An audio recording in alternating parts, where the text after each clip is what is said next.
소송을 냈던 이용수 할머니는 재판이 끝나기 전에 퇴장하기도 했습니다. 판결에 항의하는 차원이었는데요. 너무 황당하다 이런 반응을 보였습니다.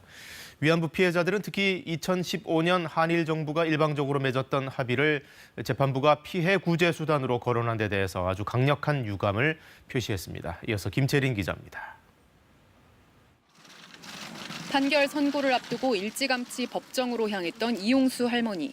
각하 선고를 끝까지 듣지 않고 법정을 나왔습니다. 너무너무 황당합니다. 너무 황당해요.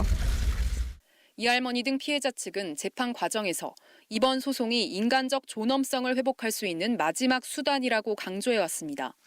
재판부는 소송 대신 피해자들의 권리를 구제할 수단이 있다며 2015년 한일 위안부 합의를 들었습니다. 일본 정부가 출연한 10억엔으로 위안부 피해자 240명 가운데 99명이 지원을 받았다고 밝혔습니다. 소송을 낸 16명 가운데 9명도 모두 6억 6천만 원을 받았다고 지적했습니다.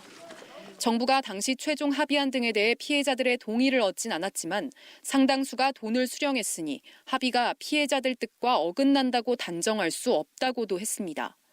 하지만 해당 합의는 피해자 의사가 충분히 반영되지 않았다며 대통령이 직접 사과하기도 했습니다.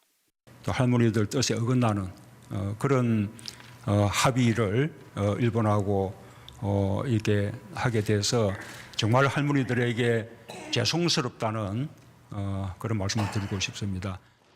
피해자 측은 조속히 항소하겠다고 밝혔습니다. 특히 2015 한일 합의를 권리 구제 절차로 본 거에 대해서는 도저히 저희가 납득하기는 어렵습니다. 소송을 대리한 민주사회를 위한 변호사 모임은 국제인권의 흐름에 역행하는 판결이라고 논평했습니다. KBS 뉴스 김채린입니다.